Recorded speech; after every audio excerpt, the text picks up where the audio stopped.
이 시간 가정에서 경건한 마음으로 예배의 부름에 임하시길 바랍니다. 초를 켜거나 십자가를 놓아보세요. 또 여러분 앞에 주님이 계심을 상상해 보며 예배에 집중하시길 바랍니다.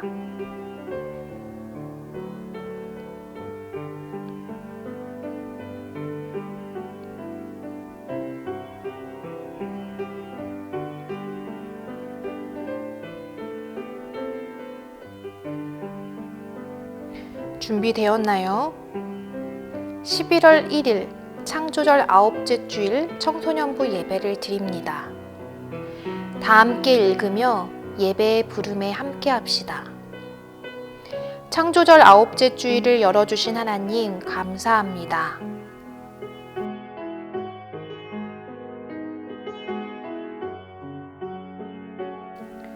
주님의 부르심에 응답할 수 있는 믿음 주신 줄 믿습니다. 다 함께 기도문을 읽으며 함께 드리는 기도를 드립니다. 언제나 우리를 사랑하시고 나의 이름을 불러주시는 하나님, 언제나 함께 하시는 주님을 생각하며 살도록 도와주옵소서. 나의 마음과 생각을 지켜주시고 내가 주님의 일을 감당할 믿음과 용기, 힘과 지혜를 갖게 하옵소서. 예수님의 이름으로 기도합니다. 아멘. 오늘의 말씀은 이사야 6장 1절에서 8절입니다. 다 함께 말씀을 봉독하겠습니다.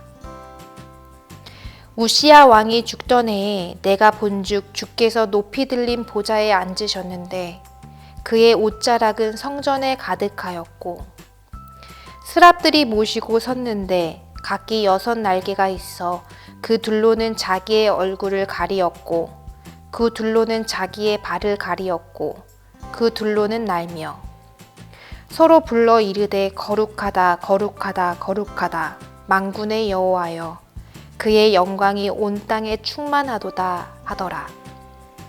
이같이 화답하는 자의 소리로 말미암아 문지방의 터가 요동하며 성전의 연기가 충만한지라. 그때 내가 말하되 화로다 나여 망하게 되었도다. 나는 입술이 부정한 사람이요 나는 입술이 부정한 백성 중에 거주하면서 만군의 여호와이신 왕을 베었음이로다 하였도다. 그때 그 스랍 중에 하나가 부젓가락으로 제단에서 집은 바 핀 숯을 손에 가지고 내게로 날아와서 그것을 내 입술에 대며 이르되 보라 이것이 내 입에 닿았으니 내 악이 제하여졌고 내 죄가 사하여졌느니라 하더라. 내가 또 주의 목소리를 들으니 주께서 이르시되 내가 누구를 보내며 누가 우리를 위하여 갈꼬 하시니 그때에 내가 이르되 내가 여기 있나이다. 나를 보내소서 하였더니 아멘. 청소년부 여러분 안녕하세요. 임예솔 목사입니다.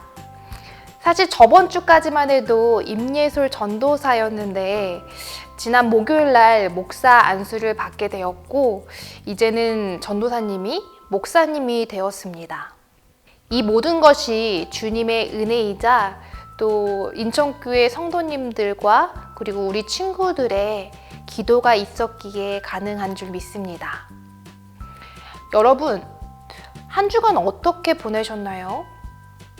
시험을 보느라 열심히 공부하느라 또 지쳤던 친구들도 있고 또 시험이 곧 다가온 친구들도 있을 것입니다. 코로나19가 많이 완화되어서 이제 온라인으로 수업을 듣는 친구들보다 또 현장에서 학교에서 또 열심히 공부를 하고 있다라는 소식도 들었습니다. 이에 따라서 청소년부도 이제는 비대면 예배에서 다음 주부터는 청소년부실에서 함께 예배 드리게 되었습니다. 정말 오랜만에 이제 함께 드리는 예배인데 전도사님도 너무나 설레기도 하고 또 기쁘기도 합니다.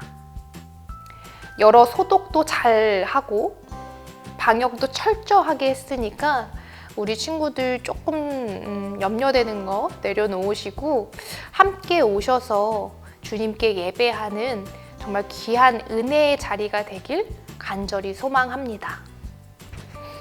오늘은 하나님이 부르셨어요 라는 제목으로 주님의 은혜를 나누길 소망합니다. 오늘 본문은 이사야가 하나님께 부르심을 받는 소명에 관한 이야기를 다루고 있습니다. 하나님께서는 하나님의 말씀을 대언할 예언자로 이사야를 부르셨습니다. 왜 하나님께서는 이사야를 부르셨을까요? 이사야 6장 1절에 우시야 왕이 죽던 해로 이렇게 시작이 됩니다. 우시야는 유다 왕 중에 한 사람으로서 약 52년간 남유다를 통치하던 왕이었습니다. 남유다 왕도 많았고 또 북이스라엘 왕도 참 많이 있었지만 이렇게 52년 동안이나 나라를 통치한 왕은 바로 우시야 왕이 유일했습니다. 그 긴 세월 동안 나라를 통치하면서 나라는 점점 번영해져 갔습니다. 당시 주변 강대국인 아수르나 애굽의 힘이 많이 약해졌고 이 틈에 우시야는 남유다 국방을 더욱 튼튼히 하고 또 경제를 성장시키고 주변 나라들과 원만한 정치력을 행사하며 점점 부강해졌습니다. 그러나 이런 번영 속에서도 문제는 있었습니다. 빈부격차가 크게 벌어지게 되면서 이 남유다 사회 구성원 중에서도 약자들이 크게 늘어난 것입니다. 그들은 나라의 번영과 상관없이 점점 더 가난해지고 공고해져 갔습니다. 정말 고통받는 그런 자들로 존재하게 되었습니다. 또한 힘과 권세를 정말 막강하게 누리던 이 우시야는 점점 교만해져 갔습니다. 그래서 제사장만이 할 수 있는 일을 내가 하겠다라고 자처하며 분향을 들이다가 결국 하나님께 벌을 받게 되었고 이제 나병에 걸려서 정말 홀로 별궁에 지내다 초라하게 죽음을 맞이하게 됩니다.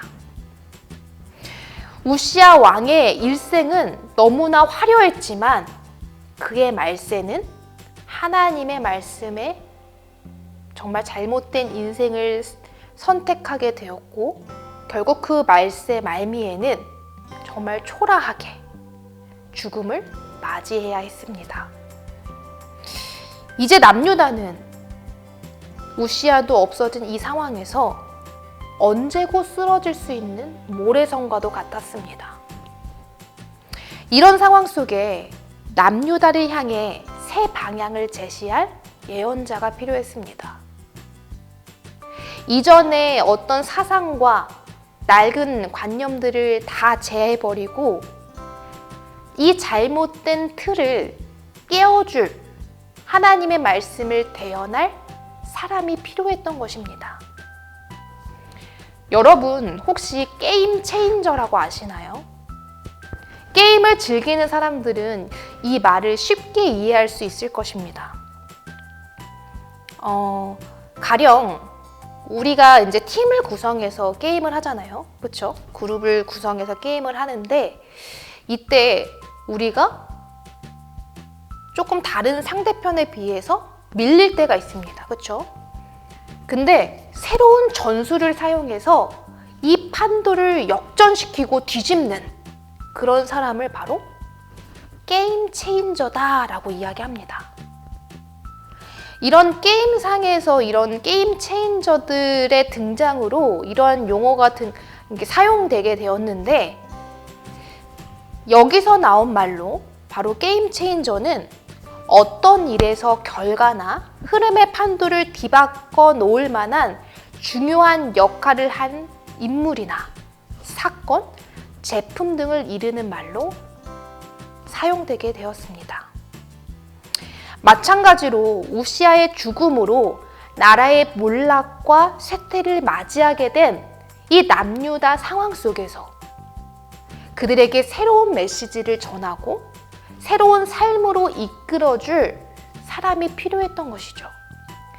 게임 체인저가 필요했던 것입니다. 하나님께서는 이때 자신의 말을 대언할 당시 왕의 궁중 서기관이었던 이사야를 부르시게 된 겁니다. 그럼 이사야는 정말 하나님께 부름받을 합당한 자였을까?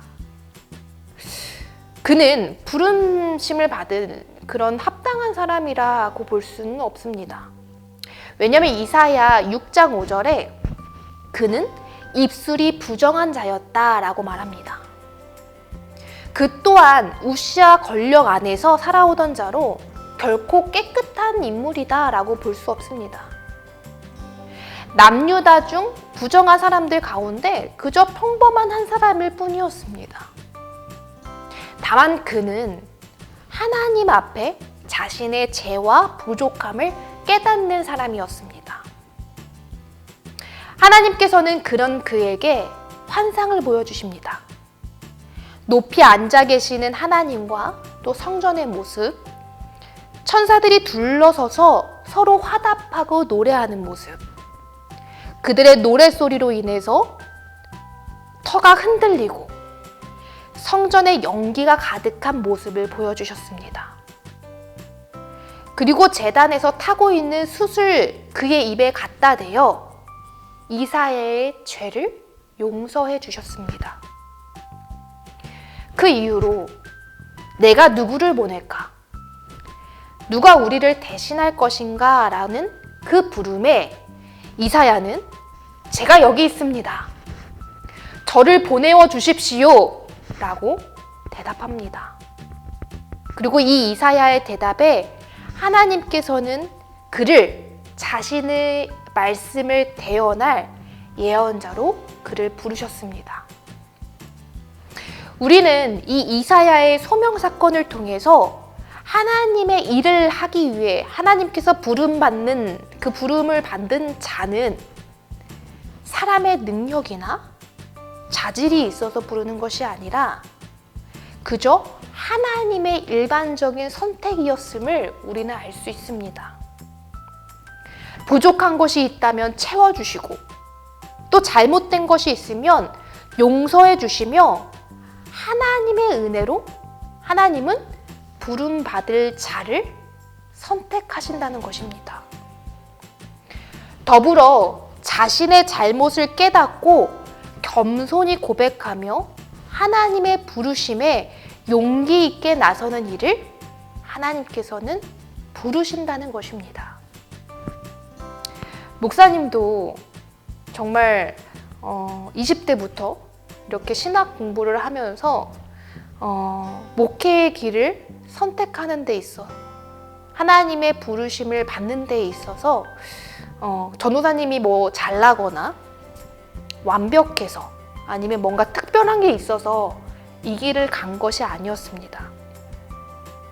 다만 하나님의 부르심에 겸손히 순종하고 묵묵히 목회의 여정을 가다 보니 이렇게 목사라는 자리에 서게 되었습니다.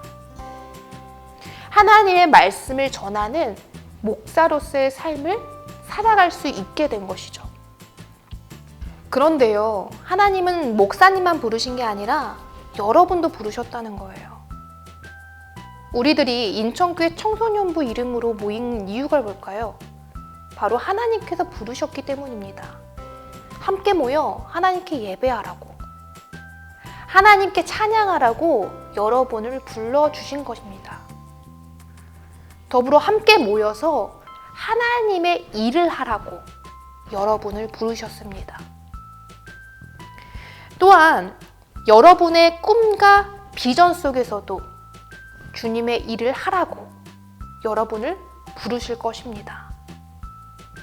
여러분이 공부할 수 있는 상황과 여건을 만들어주신 이유가 앞으로의 주님의 일을 하기 위해 준비된 자가 되라 하고 여러분에게 그러한 상황을, 조건을 허락하여 주신 것입니다. 사랑하는 청소년부 여러분, 이사야가 주님, 제가 여기 있습니다. 주님, 저를 보내어 주십시오 라고 고백했습니다. 이렇게 고백하고 주님의 부르심에 응답했던 것처럼 여러분도 그 응답을 준비하는 자, 그리고 여러분을 부르셨을 때 그 응답에 저 여기 있습니다 라고 고백하며 하나님의 일을 하는 자들이 되길 간절히 소망합니다. 하나님께서는 여러분의 잘남을 보시고 여러분의 똑똑함을 보시고 여러분을 부르시지 않아요. 그저 하나님이 사랑하기 때문에 하나님의 은혜로 여러분을 부르셨습니다.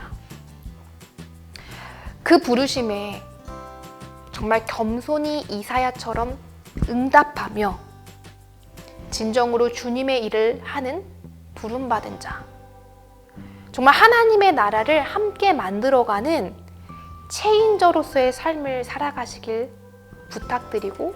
부탁드립니다. 그래서 정말 전도사님 뿐만 아니라 인천교회 청소년부 모든 친구들이 각자의 삶의 자리에서 응답받은 자로서, 부르심을 받은 자로서 하나님을 찬양하는 그러한 삶을 살아가는 친구들이 되길 간절히 소망합니다. 친구들, 말씀 잘 들으셨나요? 한 주간 동안 하나님에게 부름받은 이사야를 묵상하면서 나는 어떻게 주님의 부르심에 응답하며 살아갈지 한번 생각해보는 한 주가 되길 바랍니다. 이 시간에는 우리 서로 축복하는 시간이 되길 원합니다. 오늘은 이렇게 축복해 보길 원해요. 하나님의 부르심에 응답하는 나를 축복해. 먼저 자신을 향해서 축복하길 원합니다. 하나님의 부르심에 응답하는 나를 축복해. 이름을 넣어볼게요. 하나님의 부르심에 응답하는 예솔이를 축복해. 이 시간에는 다음 주에 볼 그 친구를 이름을 넣어서 축복하길 원합니다. 하나님의 부르심에 응답하는 예찬이를 축복해. 하나님의 부르심에 응답하는 진영이를 축복해. 주기도문으로 예배를 마치겠습니다. 하늘에 계신 우리 아버지, 아버지의 이름을 거룩하게 하시며 아버지의 나라가 오게 하시며 아버지의 뜻이 하늘에서와 같이 땅에서도 이루어지게 하소서. 오늘 우리에게 일용할 양식을 주시고 우리가 우리에게 잘못한 사람을 용서하여 준 것 같이 우리 죄를 용서하여 주시고 우리를 시험에 빠지지 않게 하시고 악에서 구하소서. 나라와 권능과 영광이 영원히 아버지의 것입니다. 아멘.